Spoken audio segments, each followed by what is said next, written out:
بالله السميع العليم من الشيطان اللعين الرجيم. بسم الله الرحمن الرحيم. الحمد لله المعروف من غير رؤية والخالق من غير روية الذي لم يزل قائما دائما إذ لا سماء ذات أبراج ولا ليل داج ولا بحر ساج ولا أرض ذات مهاد ولا خلق ذو اعتماد والصلاة والسلام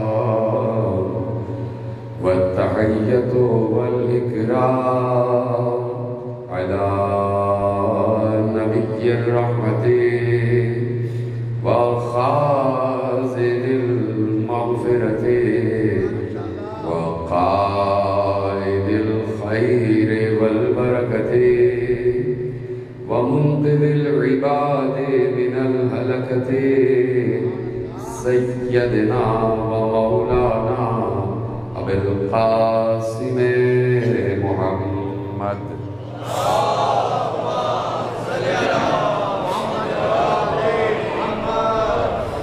وأهل بيته الطيبين الطاهرين المعصومين المظلومين المنتخبين المنتجبين الذين أذهب الله عنهم الرجس وطهرهم تطهيرا.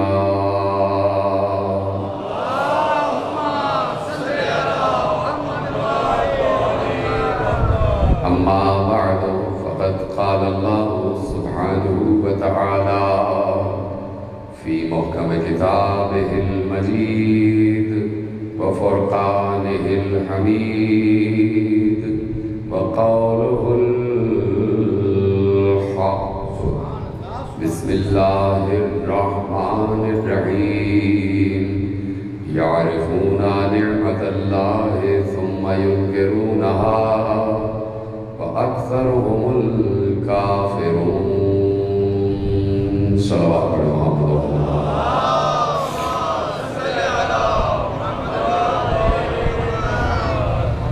پروردگار عالم نے اس کائنات کو جو ترتیب دیا ہے اور جو اللہ نے جو تنظیم کے ساتھ اس کائنات کو تخلیق فرمایا ہے، تو اس کائنات کو اللہ نے کسی بھی دور میں بغیر ولی کے نہیں چھوڑا.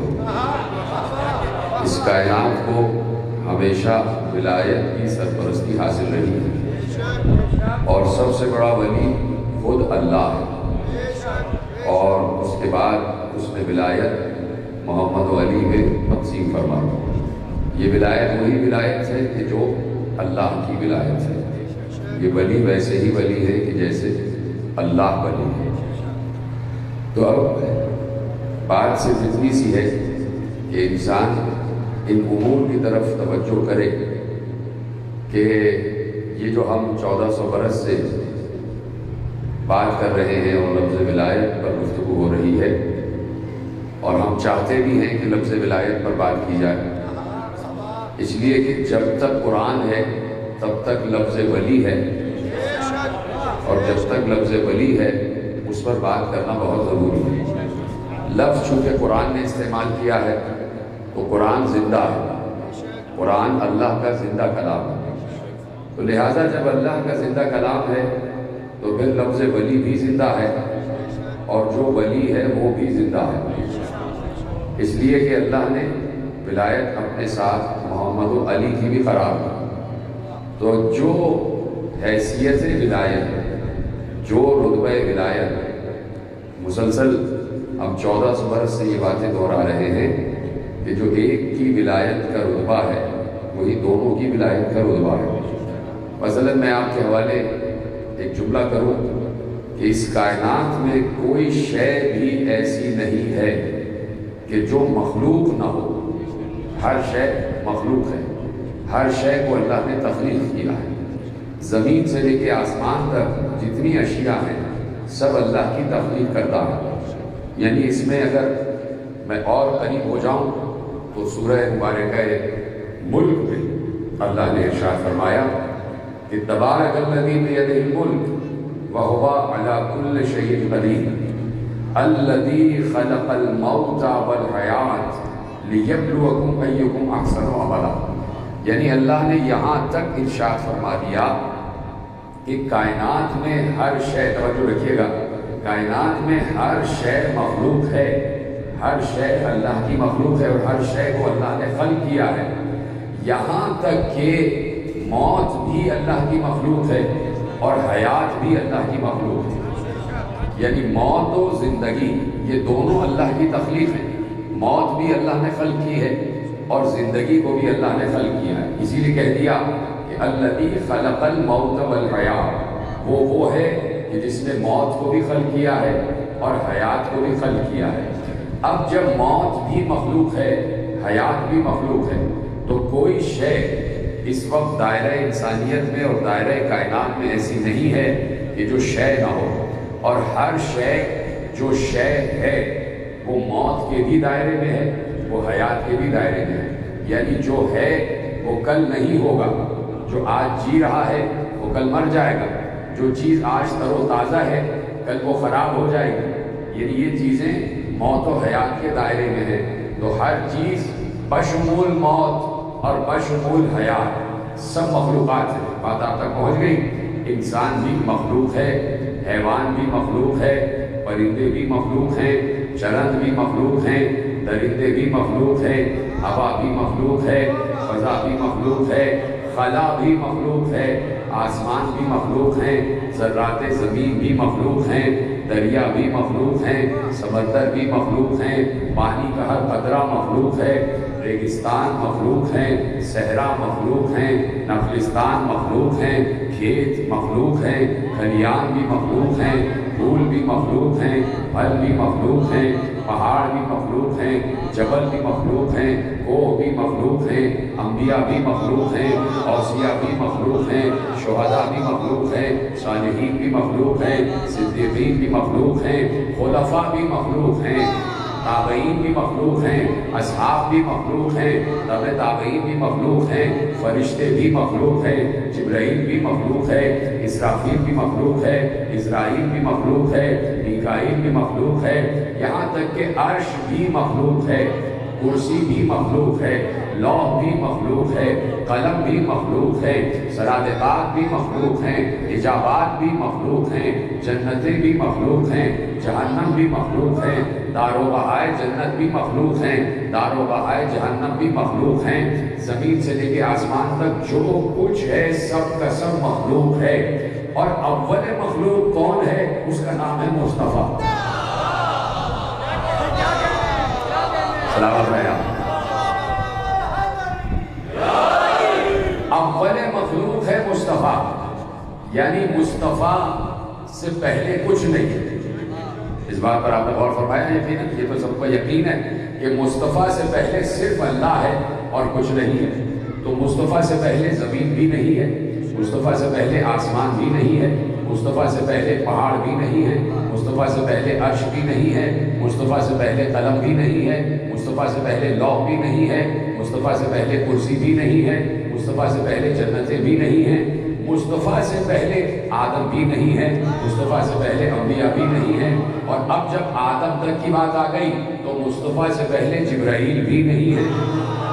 سلامت رہے آپ۔ مصطفیٰ سے پہلے جبرائیل بھی نہیں ہے، یعنی اول مخلوق ہے مصطفیٰ، میں آپ کو بالکل قریب ترین منزل تک لے آئے. اول مخلوق کا نام ہے مصطفیٰ، یعنی سب سے پہلے مصطفیٰ ہیں، اور مصطفیٰ کے بعد ہے جو کچھ بھی ہے. تو میں نے یہ طویل فہرست آپ کے حوالے کر دی اور آپ کے سامنے گنوا دی. اسی طویل فہرست میں موت بھی ہے اور حیات بھی ہے. موت بھی مخلوق ہے اور حیات بھی مخلوق ہے، اور اول مخلوق ہے مصطفیٰ. تو اب کہنا پڑے گا کہ مصطفیٰ موت سے بھی پہلے ہے اور حیات سے بھی پہلے ہے. مصطفیٰ موت سے بھی پہلے ہے اور حیات سے بھی پہلے ہے، یعنی بعد مصطفیٰ ہے موت و حیات. موت بعد میں خلق ہوئی ہے، حیات بعد میں خلق ہوئی ہے. اب دیکھنا یہ ہے کہ ایگزسٹنس ہوتی ہے ایک چیز.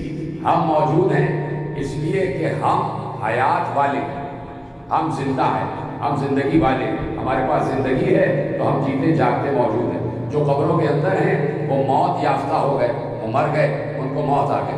یعنی جو زندہ ہے وہ زندگی والا ہے، جو مر گیا وہ وفات والا ہے، موت والا ہے. آپ سمجھ گئے نا باتیں کہ زندگی اور موت کے دائرے میں ہے جو کچھ بھی ہے. اب مصطفیٰ کو اللہ نے خلق کیا، مصطفیٰ کو اللہ نے خلق کیا. کاش کہ میں یہ بات آپ تک پہنچا سکوں جو میں کہنے جا رہا ہوں، جو میرا محفوظ ضمیر ہے وہ لبوں تک آ جائے اور الفاظ کی بنت کے ساتھ میں وہ معاملات آپ تک پہنچا سکوں. اول مخلوق ہے مصطفیٰ، موت بعد میں خلق ہوئی ہے اور حیات بعد میں خلق ہوئی ہے. میں نے کہا ہم زندہ ہیں، ہم ایگزسٹ کر رہے ہیں، ہمارا وجود ہے اس لیے کہ ہم زندہ ہیں. یعنی ایگزسٹنس کا مطلب یہ ہے کہ ہم زندہ ہیں، اور اگر ہم مر جائیں گے تو ہم ایگزسٹ نہیں کریں گے، ہمارا وجود ختم ہو جائے گا. مصطفیٰ سب سے پہلے ہیں، حیات سے بھی پہلے ہیں، موت سے بھی پہلے ہیں. تو مصطفیٰ ہیں، اللہ کے بعد مصطفیٰ ہیں. تو جو مصطفیٰ کو اللہ نے دیا تھا وہ تھا کیا؟ نہ وہ زندگی ہے، نہ وہ حیات ہے، نہ وہ روح ہے. جی طرح سلامت میں میری بات آپ تک پہنچ گئی. تو مصطفیٰ کے پاس کیا چیز تھی؟ حیات تو مصطفیٰ کے بعد ہے، حیات تو مصطفیٰ کے بعد ہے، زندگی مصطفیٰ کے بعد ہے، موت مصطفیٰ کے بعد ہے. تو جس چیز کی وجہ سے مصطفیٰ وجود رکھتے تھے، مصطفیٰ ایگزسٹنس کی منزل پر تھے، مصطفیٰ جس چیز کی وجہ سے ایگزسٹ کرتے تھے، وجود رکھتے تھے، وہ چیز کیا تھی؟ اسے ہم زندگی تو کہہ نہیں سکتے، اس لیے کہ جس کے بعد ہو موت و زندگی اس پر موت و زندگی کا اطلاق نہیں ہوتا. سلامت رہے اگر یہ بات آپ تک پہنچ گئی. یہ موت و حیات بھی جس کے بعد ہو اس پر موت و حیات کا اطلاق نہیں ہوتا. اب مصطفیٰ جس بیس پر، جس بنیاد پر مصطفیٰ وجود رکھتے ہیں اس چیز کا کیا نام تھا؟ اسے ہم زندگی کیسے کہتے ہیں؟ زندگی تو بعد میں، زندگی تو ابھی خلق ہی نہیں ہوئی. اسے ہم زندگی کیسے کہتے ہیں؟ ابھی تو صرف مصطفیٰ خلق ہوئے ہیں، زندگی بعد میں خلق ہوگی، موت بعد میں خلق ہوگی، اشیاء بعد میں خلق ہوگی. تو جس چیز کی وجہ سے مصطفیٰ وجود رکھتے ہیں، مصطفیٰ موجود ہے، وہ چیز کیا کہلاتی ہے؟ تو وہ چیز نہ پتہ چلے کہ وہ چیز کیا کہلاتی ہے، نہ معلوم ہی، ہمیں معلوم ہی نہیں ہو سکتا کہ وہ چیز کیا کہلاتی ہے کہ جس کی وجہ سے مصطفیٰ وجود رکھتے ہیں. صرف یہ کہا جا سکتا ہے کہ جس چیز کی وجہ سے اللہ وجود رکھتا ہے وہی چیز مصطفیٰ کے وجود کا بھی سبب ہے. جی طرح سلامت رہے آپ. یعنی جو بھی شے ہو یا جو بھی میڈیا ہو یا جو بھی میڈیم ہو یا جو بھی نو ہو جس کی وجہ سے اللہ حی ہے. اللہ حی ہے نا، اللہ زندہ ہے. اچھا ایک زندہ ہم بھی ہیں، ہم بھی زندہ ہیں، اور حی حیات والا حی کہلاتا ہے. حی سے حیات نکلی ہے تو حیات والا حی کہلاتا ہے. ہم بھی زندہ ہیں، اللہ بھی زندہ، وہ بھی حی ہے، ہم بھی حی ہیں. یہ معصوم سے سوال پوچھا گیا، میں اپنی طرف سے نہیں کہہ رہا، معصوم سے سوال پوچھا گیا کہ اللہ بھی حی ہے اور ہم بھی حی ہیں، ہم بھی زندہ ہیں، وہ بھی زندہ ہے. تو فرق کیا ہوا اللہ میں اور بندے میں؟ فرق کیا ہوا عبد و معبود میں؟ فرق کیا ہوا خالق و مخلوق میں؟ تو فرق بتایا معصوم نے، کہا فرق تو زمین آسمان کا ہے. اور زمین آسمان کا فرق ایسے ہے کہ پہلا جملہ میں عرض کروں گا اور آپ تک جملہ پہنچ جائے گا، میرا جملہ نہیں ہے، معصوم کا جملہ ہے. کہا ہمارے اور اس کے حی ہونے میں فرق یہ ہے کہ ہم ایسے زندہ ہیں کہ ہمیں موت آئے گی، وہ ایسا زندہ ہے اسے کبھی موت نہیں آئے گی، اسے کبھی موت نہیں آئے گی، اس لیے کہ وہ خالق موت و حیات ہے، اور خالق جو ہوتا ہے اس پر موت و حیات کا اطلاق نہیں ہوتا، اس پر موت و حیات کا اطلاق نہیں ہوتا، اس لیے وہ ایسا ہے جو کبھی مرے گا نہیں، جسے کبھی موت نہیں آئے گی۔ اسی مادے سے، مادے کا لفظ میں جان بوجھ کر استعمال کر رہا ہوں، یہ مجبوری ہے لغت میں، اللہ کے لیے لفظ مادہ استعمال نہیں ہوتا، میں برسوں عرض کر چکا، لیکن چونکہ سمجھانا ہے تو اس سمجھانے کے لیے میں آپ سے ایک لفظ عرض کر رہا ہوں۔ تو جو مادہ پہلے سے موجود ہے، اگر پرسوں کی تقریر آپ کے ذہن میں ہے کہ آدم سے پہلے مٹی موجود ہے، اسی طرح نور مصطفیٰ سے پہلے نور خدا موجود ہے، تو اسی لیے مصطفیٰ نے کہا کہ مجھے اللہ نے نور سے، اپنے نور سے خلق کیا، اپنے نور سے خلق کیا۔ تو اب جیسے اگر جملہ آپ تک پہنچ جائے تو بتائیے گا، چونکہ نور خدا سے خلق ہوئے، اور یہ بات شیعہ سنی سب نے لکھی، اس پر آپ بالکل بے خوف ہو کر یقین کریں کہ بلا تردد کہ یہ سب شیعہ سنی سب نے لکھی ہے کہ پیغمبر نے ارشاد فرمایا کہ اللہ نے مجھے اپنے نور سے خلق کیا۔ یہ پیغمبر کی حدیث شیعہ سنی دونوں مصادر میں موجود ہے۔ پیغمبر نے ارشاد فرمایا کہ اللہ نے مجھے اپنے نور سے خلق کیا، یعنی نور خدا پہلے سے موجود ہے، اور اس نور سے پیغمبر کا وجود سامنے آیا۔ جب نور خدا سے پیغمبر کا وجود صادر ہوا، پیغمبر کا وجود ظاہر ہوا، تو اب کہنے میں یہ عار نہیں ہے کہ جیسے، کاش یہ جملہ پہنچ جائے، اب کہنے میں شر نہیں ہے، اب کہنے میں الجھن نہیں ہے، اب کہنے میں بے یقینی نہیں ہے، اب کہنے میں کوئی غلو نہیں ہے کہ جیسے نور خدا کو فنا نہیں ہے ویسے ہی نور مصطفیٰ کو فنا نہیں ہے۔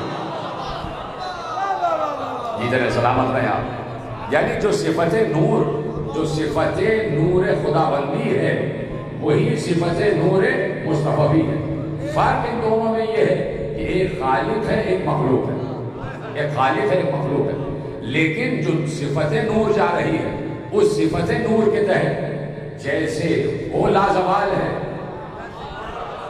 ویسے ہی یہ لازوال ہے۔ اس لیے اس نے یہ نہیں کہا، کل بھی میں جملہ عرض کر چکا پرسوں، اس لیے اس نے یہ نہیں کہا کہ سب فنا ہو جائے گا اللہ باقی رہے گا، یہ نہیں کہا کہ سب فنا ہو جائے گا اللہ کا چہرہ باقی رہے گا، اللہ کا چہرہ باقی رہے گا، یعنی صفات خدا بندی باقی رہے گی، ذات خدا بندی باقی رہے گی۔ تو جو نور کا تسلسل آگے بڑھ رہا ہے اس میں صفات بھی آگے بڑھ رہے ہیں، اس میں ذات بھی آگے بڑھ رہی ہے۔ اب میں آپ کے سامنے ایک عالم اہل سنت کا جملہ رکھتا ہوں۔ پیغمبر نے بھری مسجد نبوی میں تمام اصحاب کرام کو مخاطب کر کے ارشاد فرمایا، ایک حدیث ارشاد فرمایا کہ سب سے پہلے تمہارے اللہ نے تمہارے نبی کے نور کو خلق کیا، نور و نبی کو، تمہارے نبی کے نور کو خلق کیا، یعنی سارے اصحاب کو پیغمبر نے مخاطب کیا کہ سب سے پہلے اللہ نے تمہارے نبی کے نور کو خلق کیا اور اپنے نور سے خلق کیا، من نور ہی، اپنے نور سے خلق کیا۔ یہاں تک جملہ محفوظ کر دیا آپ نے، اور یہ مولانا غلام رسول جماعتی نقشبندی کی کتاب سے جملہ آپ کے حوالے کر رہا ہوں، انہوں نے 4 مصادر سے جملے کو اور اپنی کتاب میں تحریر فرمایا ہے۔ اب وہ کہتے ہیں کہ اللہ نے تمہارے نبی کے نور کو اپنے نور سے خلق فرمایا، یہاں تک پیغمبر کی حدیث آ گئی اور پیغمبر کی حدیث ختم ہو گئی، لیکن اب وہ اس پر اپنی رائے پیش کر رہے ہیں اور اس حدیث کی تفصیل میں جا رہے ہیں، اور آپ کی میں توجہ چاہتا ہوں۔ اب عالم اہل سنت نے اس حدیث کی تفسیر و تفصیل میں جملہ لکھا، اور وہ جملہ انہوں نے یہ لکھا کہ یہ جو پیغمبر نے کہا کہ اللہ نے مجھے اپنے نور سے خلق کیا، تو پیغمبر یہ بتا رہے تھے کہ اللہ نے مجھے اپنے کسی نور صفت سے خلق نہیں کیا۔ یہ نہیں کہا کہ اللہ نے مجھے اپنے نور جلال سے خلق کیا، یا اپنے نور جمال سے خلق کیا، یا اپنے نور عظمت سے خلق کیا، کہا نہیں، پیغمبر نے ارشاد فرمایا کہ اللہ نے مجھے اپنے نور سے خلق کیا۔ اس کا مطلب ہے کہ یہاں نور صفاتی کی بات نہیں ہو رہی، یہاں نور ذاتی کی بات ہو رہی ہے۔ اللہ اکبر، اتنا آسان جملہ آپ کے حوالے کیا، جنہوں نے جملہ محفوظ کیا تو میں سلام پیش کرتا ہوں۔ کہا یہاں پر نور صفت کی بات نہیں ہو رہی، نور ذات کی بات ہو رہی ہے۔ اگر کہہ دیتے کہ اللہ نے مجھے اپنے نور جمال سے خلق کیا ہے تو اس کا مطلب ہے کہ نور جلال سے خلق نہیں کیا، اس کا مطلب ہے کہ اس میں نور جلال شامل نہ ہوتا۔ اگر کہہ دیتے کہ اللہ نے مجھے اپنے نور عظمت سے خلق کیا ہے تو اس کا مطلب ہے کہ اس میں نور رفعت شامل نہ ہوتا۔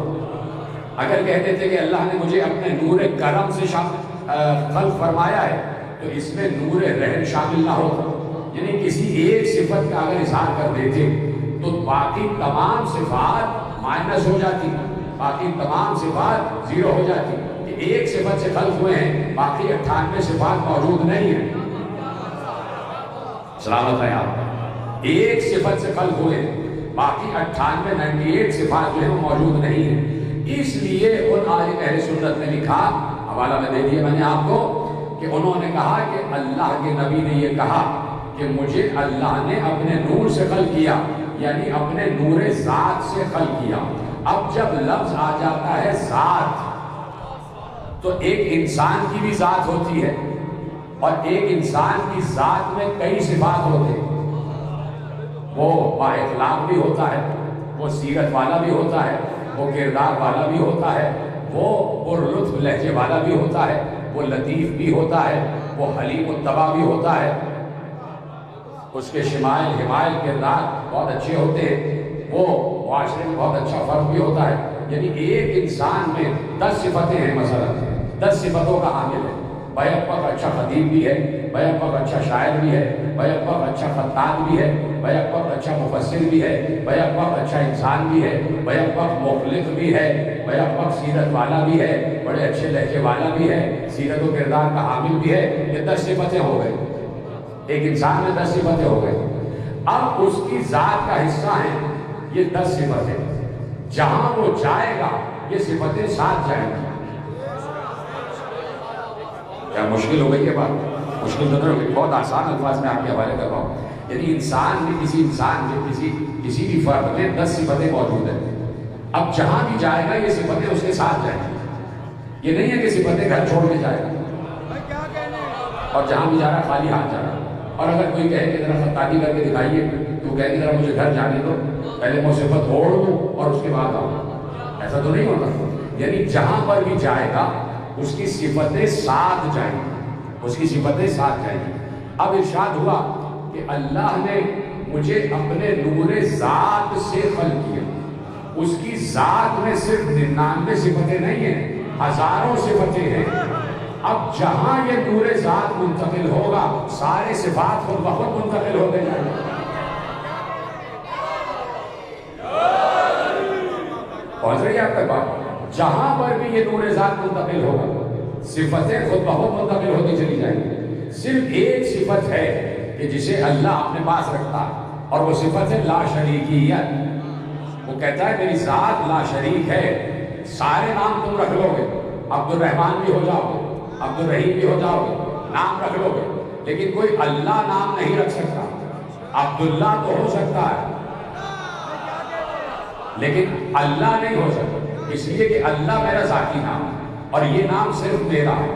اس نے اپنے کو بھی رحیم کہا اور مصطفیٰ کو بھی رحیم کہا، اس نے اپنے کو بھی رؤوف کہا اور مصطفیٰ کو بھی رؤوف کہا، اس نے اپنے کو بھی سمیع کہا اور انسان کو بھی سمیع کہا، اس نے اپنے کو بھی بصیر کہا اور انسان کو بھی بصیر کہا۔ یعنی صفتیں وہ کہتا ہے کہ منتقل ہو جاتی ہے لیکن ذات کسی تک منتقل نہیں ہوگی، اس لیے کہ ذات میں لا شریک ہوں۔ اور صفات میں جب شریک خلق کرتا ہوں تو میں نے اپنے نور اول کے 2 حصے کر دیے۔ کہہ دی میں نے بات کرے دی، نور اول کے 2 حصے کر دیے، ایک ہے محمد ایک ہے علی۔ اب یہ میں نے نور اول تخلیق کیا اور اس کو تمام مخلوقات کی خلقت کا گواہ بنایا۔ اب بات آگے بڑھ رہی ہے، تمام مخلوقات کی خلقت کا گواہ بنایا، یعنی جو کچھ خلق ہوا ہے ان 2 نگاہوں کے سامنے ہوا۔ سلامت ہے آپ، سلامت ہے۔ جو کچھ بھی خلق ہوا ہے ان 2 نگاہوں کے سامنے خلق ہوا اور ان نگاہوں کے بعد خلق ہوا۔ جو کچھ بھی خلق ہوا ہے ان کے بعد خلق ہوا اور ان کے سامنے خلق ہوا۔ اب چونکہ اللہ ولی ہے اور اسے اپنی مخلوقات کی خلقت کا گواہ چاہیے، اس لیے ضروری ہے کہ جو دو گواہ ہوں وہ بھی ولایت کی منزل پر ہوں، تاکہ ایک ولی خلق کرنے والا ہو اور دو ولی گواہی دینے والے ہوں۔ اللہ اکبر، دو ولی گواہی دینے والے، یہ آپس ہی میں ایک دوسرے کی گواہی دینے والے ہیں۔ مثلا میں بات کو اور واضح کر دوں کہ اللہ نے ارشاد فرمایا وَيَقُولُ الَّذِينَ كَفَرُوا، یہ کافر کہتے ہیں لَسْتَ مُرْسَلًا، آپ رسول نہیں ہیں۔ یہ کافر آ کے کہتے ہیں کہ آپ رسول نہیں ہیں، لَسْتَ مُرْسَلًا، آپ مرسل نہیں ہیں، آپ رسول نہیں ہیں۔ اب اللہ نے کہا قل، ان سے کہہ دیجئے کفا باللہ شہیدا بینی و بینکم ومن عندہ علم الکتاب، اے نبی ان سے کہہ دیجئے میری رسالت کے دو گواہ کافی ہیں، ایک آسمانوں والا، ایک زمین والا۔ میری رسالت پر دو گواہ کافی ہیں، ایک آسمان کا علی اور ایک زمینوں کا علی، ایک علی اعلیٰ اور ایک علی ابن ابی طالب۔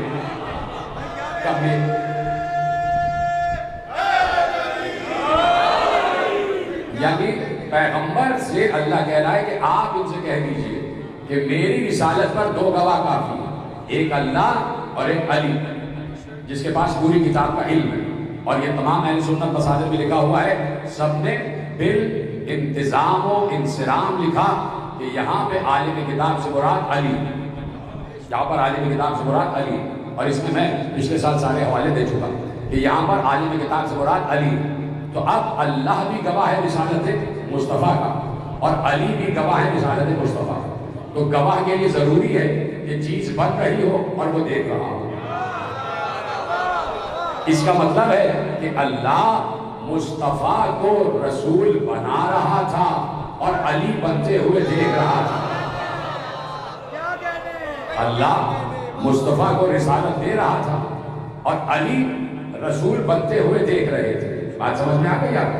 اسی طرح وہ پوری کائنات بنا رہا ہے اور یہ دو گواہ ہیں جو دیکھ رہے ہیں، یعنی کہہ رہا ہے دیکھو میں نے چاند بنا دیا، دیکھو میں نے سورج بنا دیا، دیکھو میں نے کھرب ہر سیارے بنا دیے، دیکھو یہ میں نے انسان بنا دیا اپنے ہاتھوں سے۔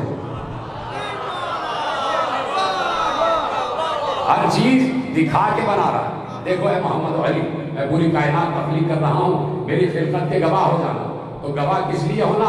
گواہ اس لیے ہونا کہ میں بھی ولی ہوں اور تم دونوں بھی ولی ہو۔ یعنی ولی وہ ہوتا ہے جو مخلوقات کی خلقت کا گواہ ہوتا ہے، ولی وہ ہوتا ہے جو مخلوقات کی خلقت کا گواہ ہوتا ہے۔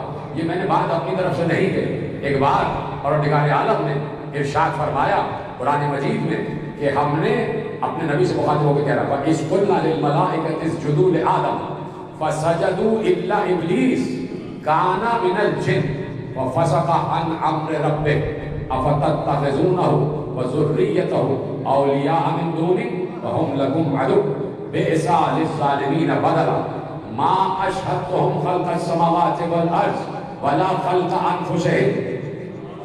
آیت آپ تک پہنچ گئی کہ ہم نے جب ملائکہ سے کہا کہ آدم کو سجدہ کرو، کتنا مشہور بات ہے، بچے کو یاد ہے، بار بار باتیں عرض کی جاتی ہے۔ ہم نے جب ملائکہ سے کہا وَإِذْ قُلْنَا،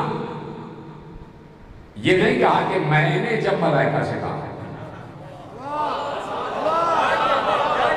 سلامت رہے، ہم نے جب ملائکہ سے کہا، جمع کا صیغہ بتا رہا ہے کہ کچھ اور بھی تھے کہنے والے، وَإِذْ قُلْنَا لِلْمَلَائِكَةِ اسْجُدُوا لِآدَمَ فَسَجَدُوا إِلَّا إِبْلِيسَ، ہم نے جب آدم کے سجدے کے لیے ملائکہ سے کہا کہ تم آدم کو سجدہ کرو، تو سب نے سجدہ کیا لیکن ابلیس نے سجدہ نہیں کیا۔ کان من الجن، وہ جنات میں سے تھا، وَفَسَقَ عَنْ أَمْرِ رَبِّهِ، اس نے اپنے رب کے امر کا انکار کیا، اپنے رب کے امر کا انکار کیا۔ اب ہے جملہ جس کے لیے میں زحمت دے رہا ہوں، أَفَتَتَّخِذُونَهُ وَذُرِّيَّتَهُ أَوْلِيَاءَ مِن دُونِي، کیا تم شیطان کو اور اس کی اولاد کو ولی بناؤ گے مجھے چھوڑ کر؟ جی تیرے سلامت رہے آپ، کیا تم مجھے چھوڑ کر شیطان کو اور اس کی اولاد کو ولی بناؤ گے؟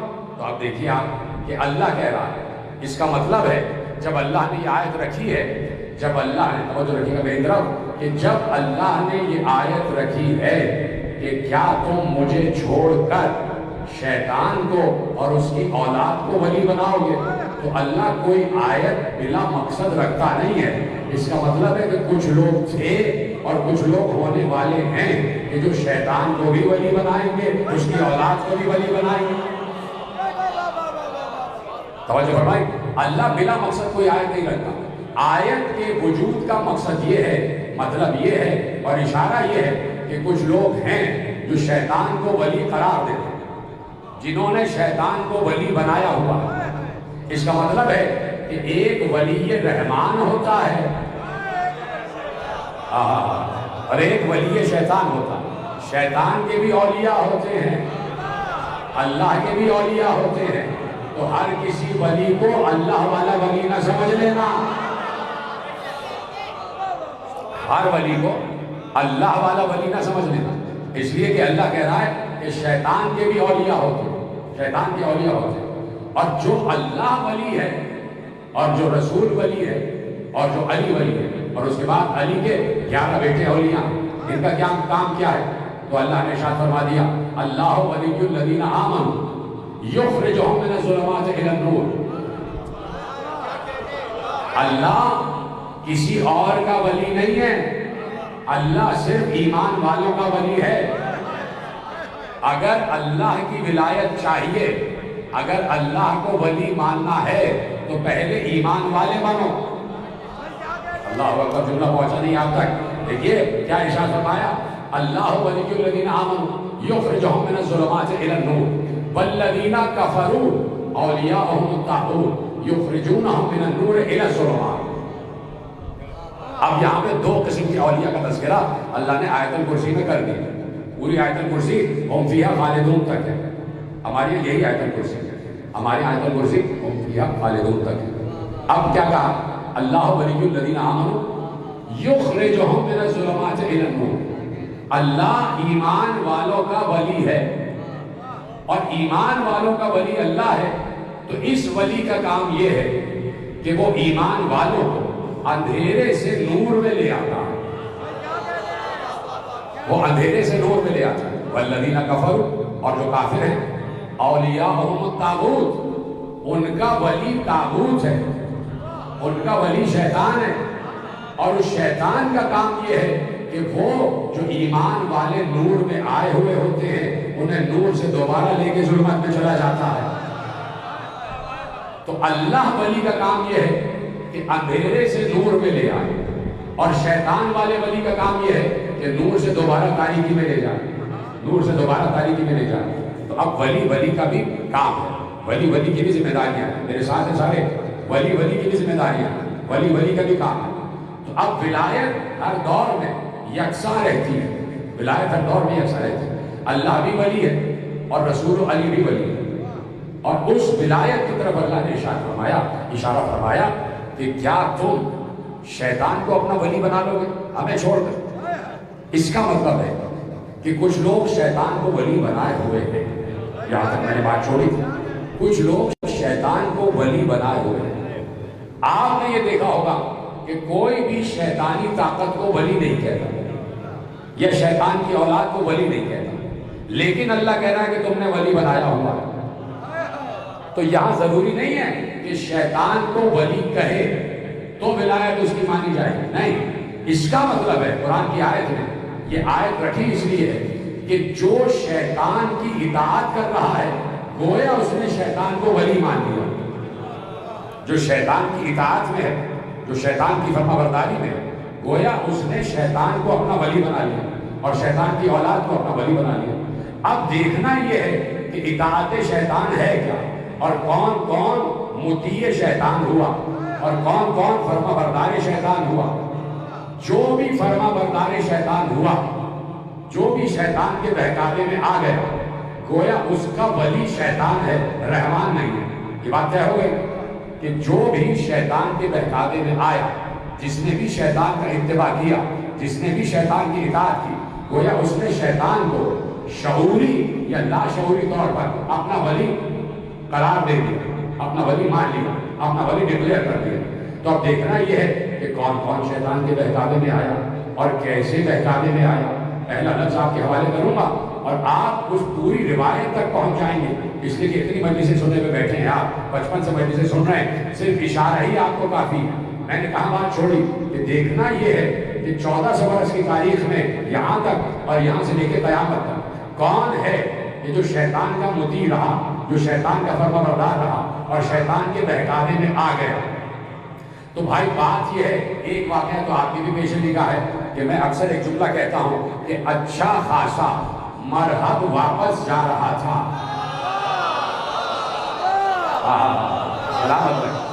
اچھا خاصا مرہب اپنی جان بچا کر واپس جا رہا تھا، اس لیے کہ علی نے آتے ہی اپنی والدہ کا نام لے کر اس کی ماں کے ایک جملے کو یاد کروایا۔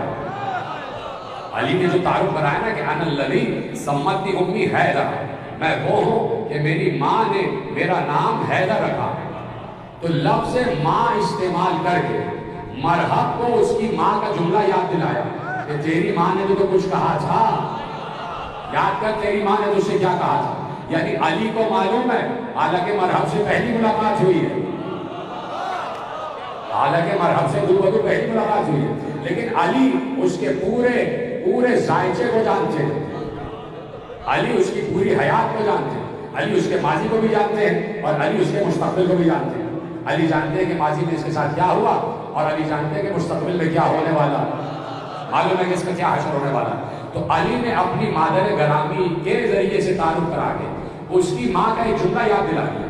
جیسے ہی علی نے لفظ ماں استعمال کیا کہ میں وہ ہوں کہ اس کی ماں نے اس کا نام حیدر رکھا، تو فوراً اس کی ماں اس کے ذہن میں آ گئی، اور جب مرہب کی ماں اس کے ذہن میں آئی تو اسے اپنی ماں کا ایک جملہ یاد آ گیا کہ اس کی ماں نے کہا تھا بیٹے، چونکہ وہ بہت بڑی ذائچہ گر تھی، بڑی منجمہ تھی، نجومی تھی، تو اس نے اپنے بیٹے کے ذائچے کو دیکھ کر یہ بتایا تھا کہ بیٹے حیدر کے ہاتھ سے تیری قضا لکھی ہوئی ہے، حیدر کے ہاتھ سے تیری موت لکھی ہوئی، سب سے لڑنا،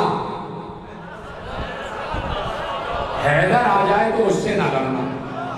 یہ اس کی ماں نے بتایا تھا، آپ بچپن سے سن رہے ہیں، کوئی نئی بات میں نے آپ کے حوالے نہیں کی، لیکن ایک زاویہ میں آپ کے حوالے کر رہا ہوں کہ اچھا خاصا واپس چلا گیا، چھوڑ دیا اس نے علی کا مقابلہ۔ جیسے ہی علی نے کہا کہ میری ماں نے میرا نام حیدر رکھا ہے، اس نے تلوار کو نیام میں رکھا اور پلٹ گیا، تو جان بچا کے اچھا خاصا واپس جا رہا تھا۔ راستے میں شیطان ملا، راستے میں شیطان ملا اور شیطان نے پوچھا کہاں جاتا ہے؟ اب واپس جا رہا ہوں۔ کیوں جا رہا ہے؟ حیدر آ گیا۔ تو حیدر آ گیا تو کیا ہوا؟ اور میری ماں نے منع کیا تھا کہ حیدر نام کے آدمی سے نہ لڑنا، کیا ضروری تھوڑی ہے کہ وہی حیدر ہو، کیا لڑ حیدر سے؟ تو دیکھا آپ نے، اچھا خاصا واپس جا رہا تھا، لیکن شیطان کی اطاعت میں، شیطان کے اتباع میں، شیطان کا حکم مان کر دوبارہ علی کے مقابلے پہ آ گیا۔ اس کا مطلب ہے کہ اس نے علی کے ولی کے مقابلے پر شیطان کو اپنا ولی بنایا ہوا تھا۔ جملہ آپ تک پہنچا نہیں، اس نے علی کے ولی کے مقابلے پر شیطان کو اپنا ولی قرار دے لیا تھا۔ اب سمجھ میں آیا، اور جملہ آپ تک میرے ڈیلیور کرنے سے پہلے ہی پہنچ جائے گا۔ جملہ یہ ہے، اس بات نے سمجھایا کہ اب جو بھی، جہاں بھی، کہیں بھی، جس سواری پر بھی بیٹھ کر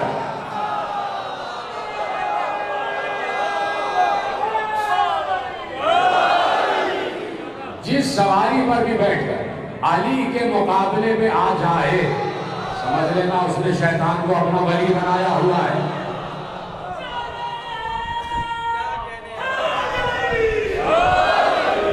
اس لیے کہ ایک ولی ہے اللہ والا اور ایک ولی ہے شیطان والا۔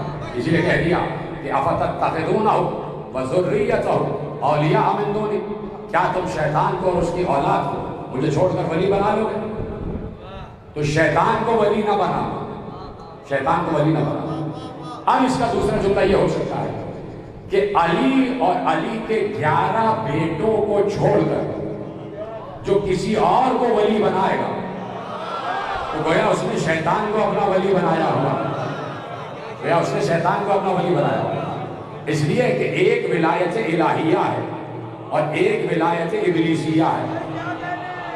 اللہ نے کہہ دی کہ تم شیطان کو اپنا ولی بناتے ہو، خبردار شیطان کو اپنا ولی نہ بنانا، یہ تمہیں بت پرستی کی طرف لے جاتا ہے، یہ تمہیں بت پرستی کی طرف لے جاتا ہے، یہ تمہیں اپنے کہنے کی طرف لے جاتا ہے۔ اب دوسری نشانی بتائی کہ شیطان اور اس کی اولاد ولی نہیں ہو سکتی، اولیاء نہیں ہو سکتے، کیوں؟ کہہ دیا ما اشہدتہم خلق السماوات والارض ولا خلق انفسہم۔ میں صرف ترجمہ کروں گا اور میں چاہتا یہ ہوں کہ ترجمے ہی سے آپ میرے مقصد تک پہنچ جائے، بلکہ میرے نہیں، قرآنی آیت کے مقصد ہے کہ قرآن آپ کو کہاں لے کے جانا چاہ رہا ہے۔ ما اشہدتہم، پہلے تو اس نے کہا کہ شیطان کو ولی نہ بنا، پھر دوسری بات کیا کہی؟ ما اشہدتہم خلق السماوات والارض ولا خلق انفسہم۔ ہم نے شیطان کو اور اس کی اولاد کو نہ دنیا کی خلقت کا گواہ بنایا ہے، نہ آسمان کی خلقت کا گواہ بنایا ہے۔ آج تک بولیے تو میرا سلام۔ ہم نے شیطان کو اور اس کی اولاد کو نہ آسمان کی خلقت کا گواہ بنایا ہے، نہ زمین کی خلقت کا گواہ بنایا ہے، اور نہ خود اس کی اپنی خلقت کا گواہ بنایا ہے۔ یعنی شیطان نہ زمانے میں اس وقت تھا کہ جب زمین بن رہی تھی، شیطان اس وقت بھی نہیں تھا جب آسمان بن رہا تھا، اور شیطان کو خود یہ بھی نہیں معلوم کہ خود وہ کیسے بنا ہے۔ تو ان تینوں کی خلقت کا گواہ شیطان نہیں اور اس کی اولاد بھی نہیں۔ اس کا مطلب ہے کہ ولی وہ ہوگا کہ زمین بن رہی ہو اور دیکھ رہا ہو، آسمان بن رہا ہو اور دیکھ رہا ہو، خود وہ تخلیق پا رہا ہو اور اپنے تخلیق پانے کو ویسے ہی دیکھ رہا ہو جیسے خود نگاہ خدا دیکھ رہی ہے، جو اپنی خلقت کا بھی گواہ ہو اور جو زمین و آسمان کی خلقت کا بھی گواہ ہو۔ اس کو کہتے ہیں ولی خدا، اس کو کہتے ہیں اللہ والا ولی۔ تو اب اللہ آسمان و زمین کی خلقت کا گواہ بنا رہا ہے، گواہ بنا رہا ہے، اور گواہ بنایا اس نے اول مخلوق، اول مخلوق، اور اول مخلوق کے بعد ہے جو کچھ بھی ہے۔ اس لیے اس نے کہا کہ ہم نے تمہارے بعد موت کو خلق کیا، ہم نے تمہارے بعد زندگی کو خلق کیا۔ اس لیے ایک جملہ ہے معصوم کا، جہاں سے میں نے بات شروع کی وہی پر ختم ہو رہی ہے، وہ جملہ آپ کے حوالے کرنا ہے۔ پہلے میں نے تمہید آپ کے حوالے کی، پہلے دلیل آپ کے حوالے کی، اب دعویٰ۔ پہلے دلیل اب دعویٰ۔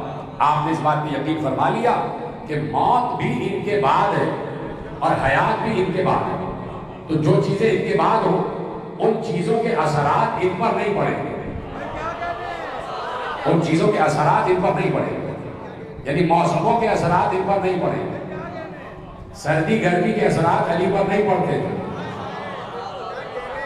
علی سردی میں باریک کرتا پہن لیتے تھے اور گرمیوں میں بہت موٹا بوری والا کرتا پہن لیا کرتے، نہ گرمی میں گرمی لگتی تھی نہ سردی میں سردی لگتی تھی۔ اثر تھا لعاب دہن رسول کا، اب سمجھ آئی بات آپ کو؟ یہ اثر تھا لعاب دہن رسول کا کہ جو علی کی آنکھوں پر صبح خیبر رسول نے لگایا تھا، علی کی آنکھوں پر اپنا لعاب دہن لگایا، اس کے بعد سے علی کو آشوب چشم کبھی نہیں ہوا، اور نہ علی کو سردی لگی نہ علی کو گرمی لگی۔ تو کس کا لعاب لگا؟ محمد کا۔ اور محمد کیا کہہ کے گئے؟ ہمارا پہلا بھی محمد ہے، اوسط بھی محمد ہے، آخر بھی محمد۔ یعنی جو ایک محمد کی صفت ہے وہ سارے محمدوں کی صفت ہے۔ تو اگر ایک پر اثرات نہیں ہو رہے تو پھر کسی پر اثرات نہیں ہو۔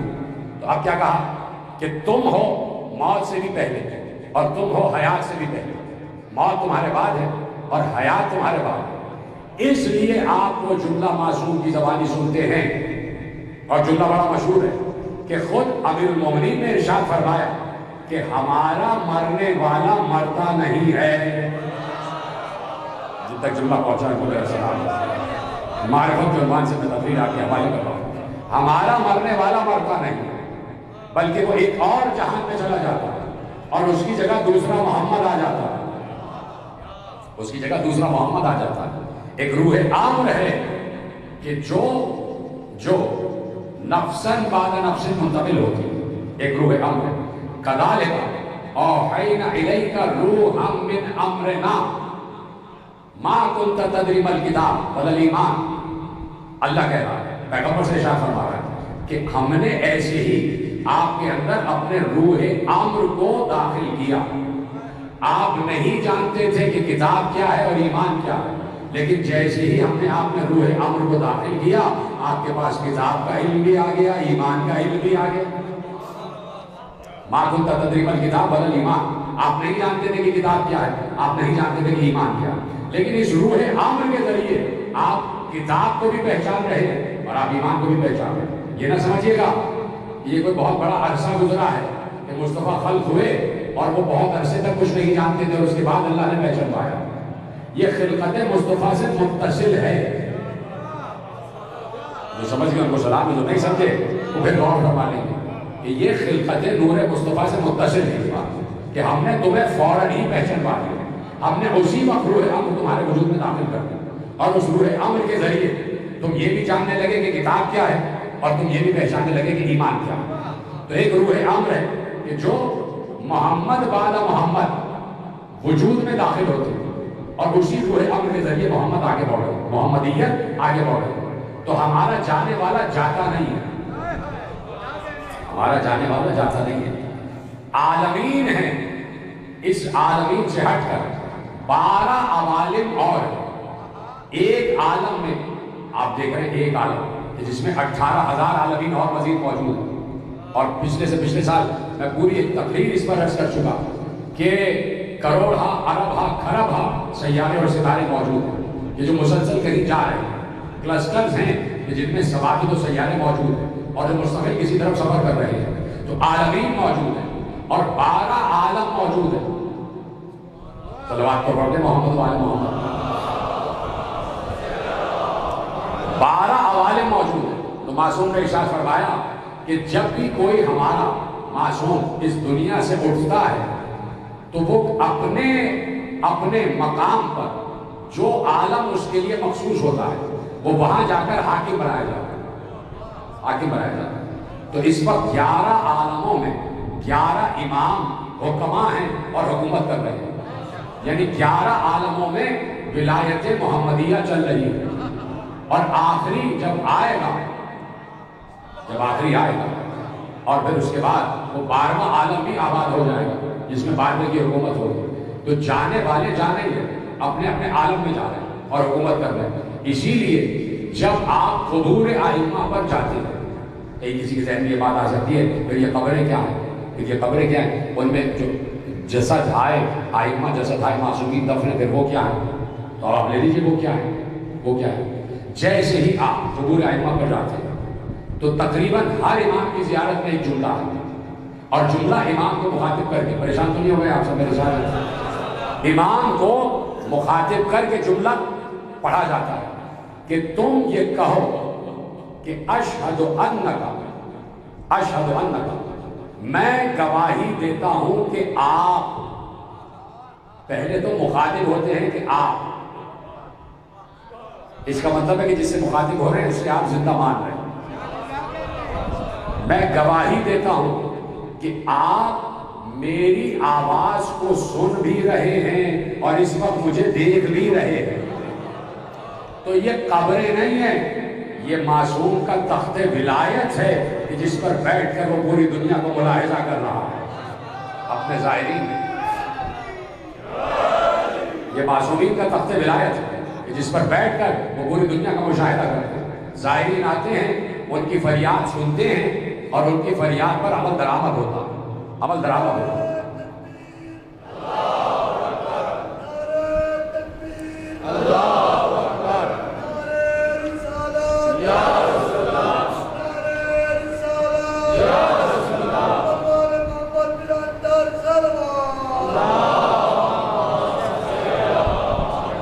بڑی آہستہ سے آپ نے درود بھیجا، ذرا بلند آواز سے درود پڑھیں۔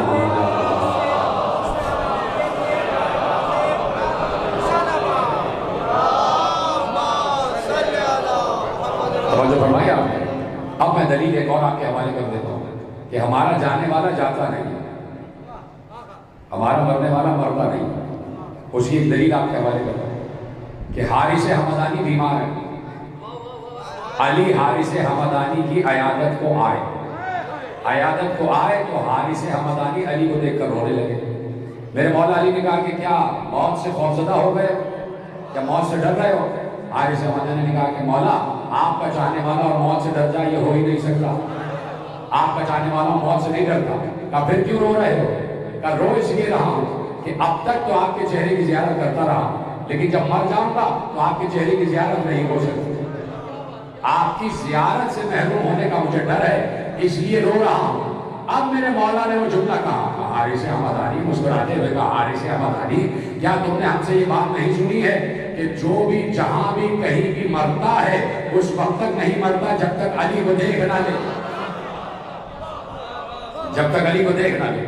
تو اس کا مطلب ہے کہ ہر دور میں وجود علی ثابت ہے اور اپنے پورے وجود کے ساتھ ثابت ہے۔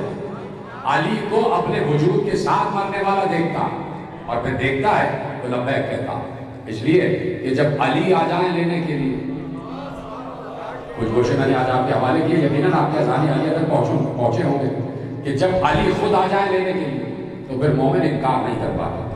مومن سے پوچھا جاتا ہے کہ جانا ہے یا رکنا ہے؟ وہ اپنے آس پاس دیکھتا، اہل و عیال ہے، گھر بار ہے، بیٹی ہے، بیٹا ہے، معاملات ہیں، ان کی ذمہ داریوں سے بہت بڑا ہونا ہے، اور وہ کہتا ہے کہ یہ سب مجھ سے چھوٹا جا رہا ہے، یہ سب مجھ سے چھوٹا جا رہا ہے، میں کیسے ان کو چھوڑ کے جاؤں؟ پھر اس کے بعد آسمان کے پردے ہٹائے جاتے ہیں، 12 انوار اسے دکھائے جاتے ہیں، کہتے ہیں دیکھو یہ تمہارا انتظار کر رہے ہیں، میں بلا رہے ہیں۔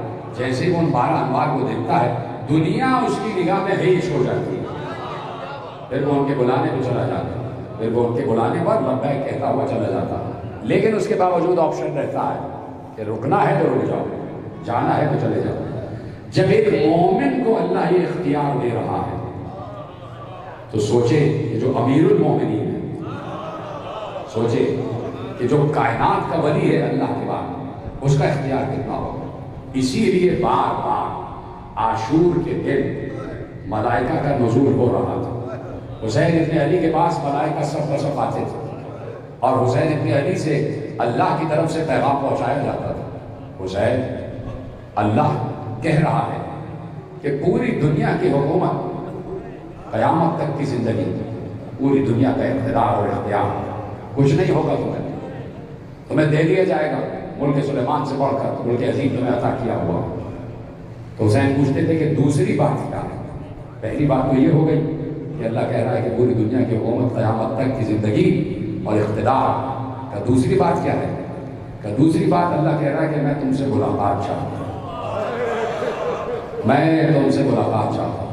تو حسین نے لقائے رب کو فوقیت دی، کہا جانا تو ہر حال میں ہے، آج نہیں تو کل جانا ہے، لیکن دوست بلا رہا ہے تو دوست کو جانا ہی بنتا ہے۔ پروردگار، میں تیری رضا پر راضی ہوں، میں نے تیری قضا پر سر تسلیم کو خم کیا ہوا ہے، اسی لیے میں نے کل عرض کیا کہ لاش علی اصغر لے کر گئے تو حسین سے خیمے میں جائے نہیں جا رہا تھا، لیکن یہ کہتے ہوئے جا رہے تھے رضاً بقضائہ و تسلیماً لامرہ، پروردگار میں تیری قضا پر راضی ہوں اور تیرے امر پر سر تسلیم خم کیے ہوئے ہوں۔ بار الہا، میں تجھ سے کبھی شکوہ نہیں کروں گا، اور حسین نے شکوہ نہیں کیا۔ جاتے جاتے زینب سے بھی یہی کہا تھا، اے میری بہن زینب، مصائب برداشت کر لینا لیکن کبھی امت کا شکوہ نہ کرنا، امت کو بددعا نہ دینا۔ میرے عزیزوں، کیا صبر تھا زینب کا، کیا ضبط تھا شریکت الحسین کا، کیا ایثار تھا ام المصائب کا، کہ اتنے ہی لاشیں زینب نے دیکھے جتنے لاشیں حسین لے کر آئے۔ راوی نے پوچھا میرے مولا زین العابدین سے، جب میرا مولا مصائب پڑھ رہا تھا مدینے میں تو کسی نے میرے مولا سجاد سے پوچھا کہ ہم نے سنا ہے کہ ایک بی بی ان بیویوں میں ایسی تھی کہ جس نے عاشور کے دن لال چادر پہنی ہوئی تھی، سرخ چادر اوڑھی ہوئی تھی۔ مولا، اس دن سرخ چادر کا کیا تصور ہے؟ وہ تو بڑا غمگین دن تھا۔ میرے مولا زین العابدین نے سر سے امامہ پھینک کر کہا، ارے چادر تو سفید تھی اور وہ کوئی اور نہیں، میری بھوبی زینب تھی جن کے سر پر سفید چادر تھی۔ سائل نے پوچھا کہ چادر لال کیسے ہو گئی؟ کہا جب زینب لاش علی اکبر پر گری ہے تو علی اکبر کے لہو سے ساری چادر لال ہو گئی۔